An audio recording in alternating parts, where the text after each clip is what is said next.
Olá, meus amigos internautas, é com prazer que eu recebo você no meu canal do YouTube. O que eu quero falar é um assunto que às vezes é controverso, que algumas pessoas talvez desconhecem algumas passagens escriturísticas presentes na Bíblia, e outras pessoas tentam agir de má fé no que tange a relação entre a fé e o Estado, entre a fé e a cidadania.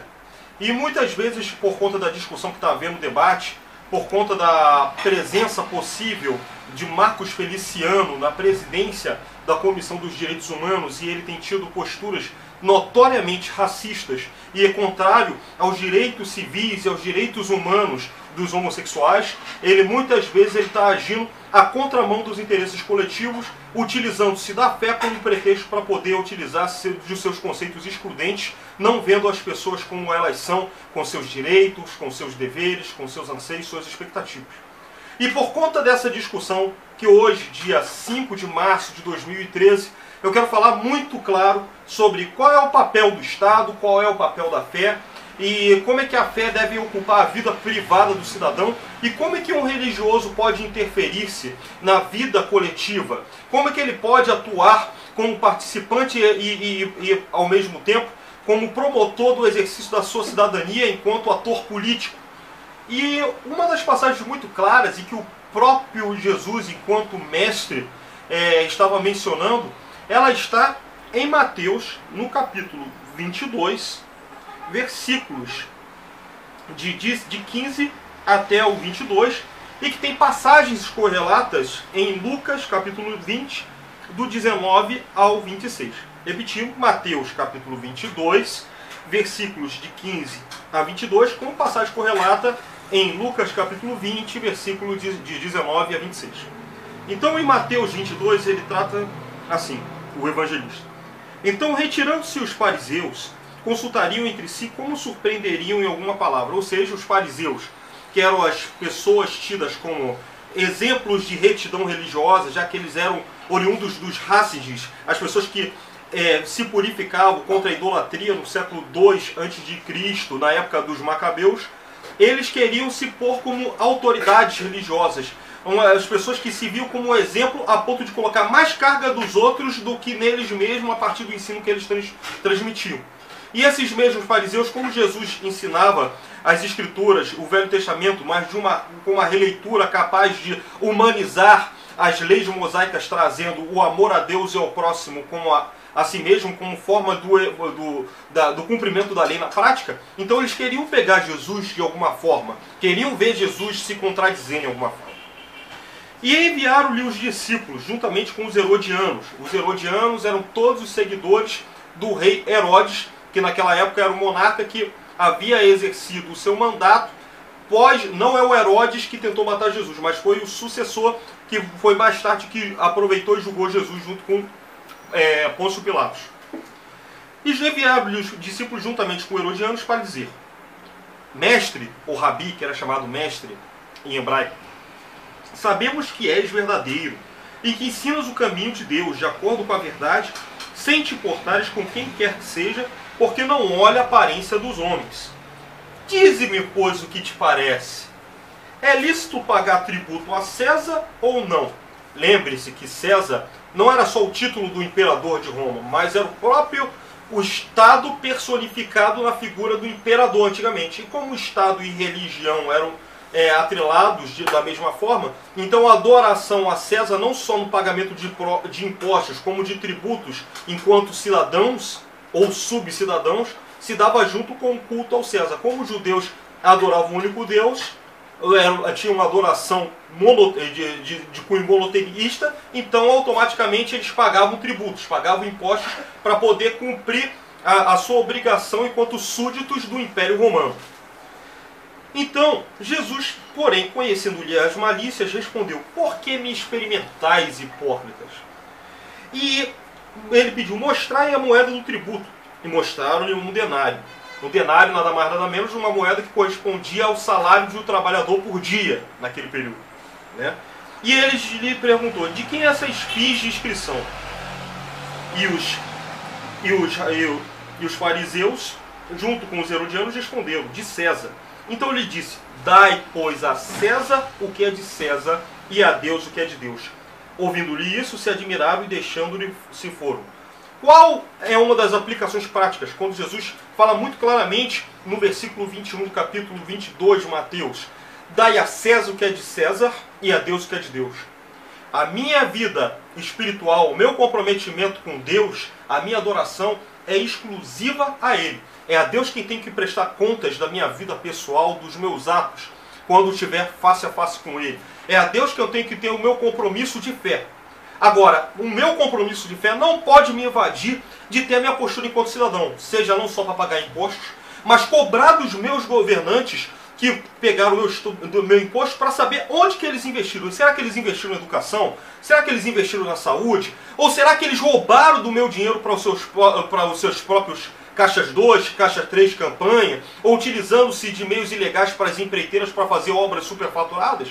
Então, eu tenho que dar a Deus o meu louvor, a minha adoração, mas eu ao mesmo tempo como cidadão, como agente político, eu tenho que ao mesmo tempo participar do Estado, e eu contribuindo com meus esforços, eu tenho que saber o que o Estado está fazendo. Qual é a situação dos entes públicos ao usar o meu dinheiro? Eles estão usando em benefício do povo? Em benefício do interesse da coletividade?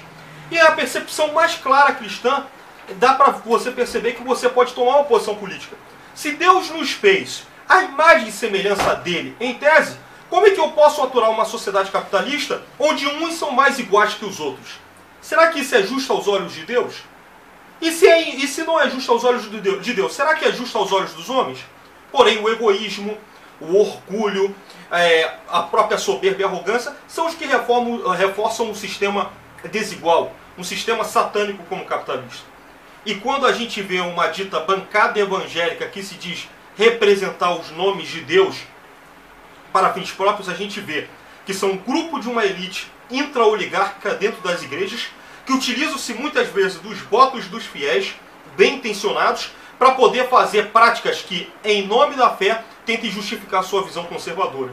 E essa presença do pastor Marcos Feliciano, com uma postura racista, com a postura de intolerância aos homossexuais, que é cidadão como você, seja você cristão ou seja você não cristão, seja você ateu, seja você católico, protestante ou espírita, eles são tão cidadãos como nós, pagam impostos e ao mesmo tempo querem ver contrapartida do Estado.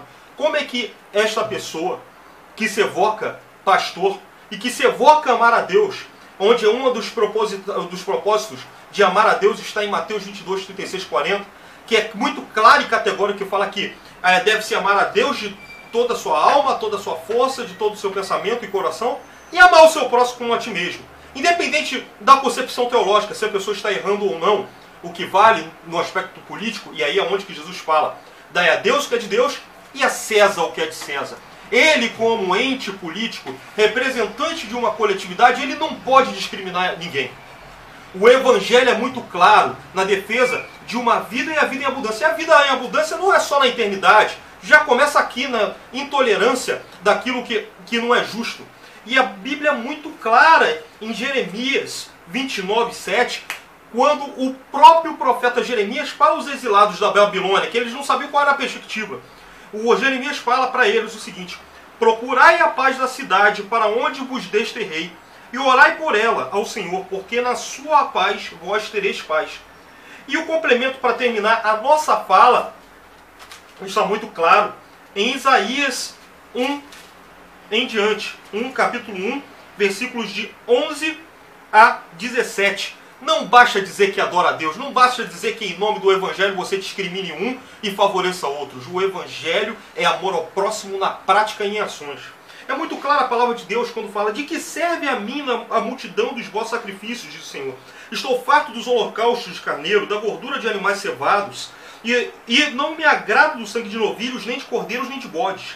Quando vindes para comparecer perante mim, quem vos pediu pisar nos meus atos?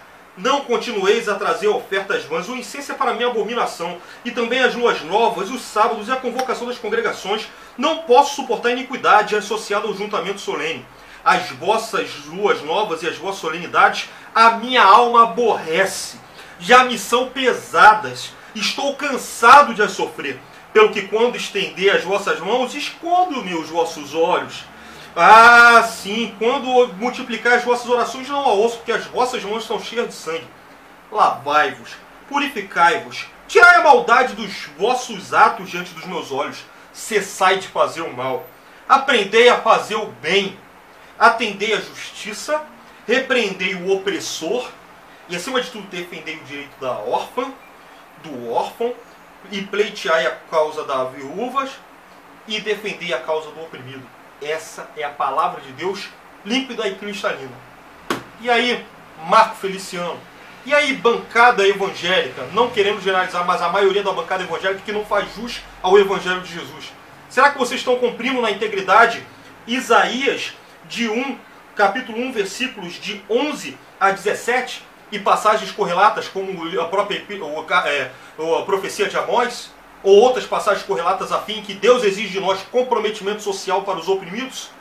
Esse é o desafio que eu quero colocar, e é necessário que a gente tenha clareza de não imiscuir uma visão distorcida da fé para oprimir o cidadão, seja ele qual for, independente do seu credo qual for. O nosso compromisso de amar o próximo como a si mesmo é o próprio reflexo do amor de Deus para nós. E nós devemos estender o amor de Deus ao nosso próximo, seja ele crendo nesse amor de Deus ou não. Até porque ele é cidadão como você e paga impostos assim como você e eu.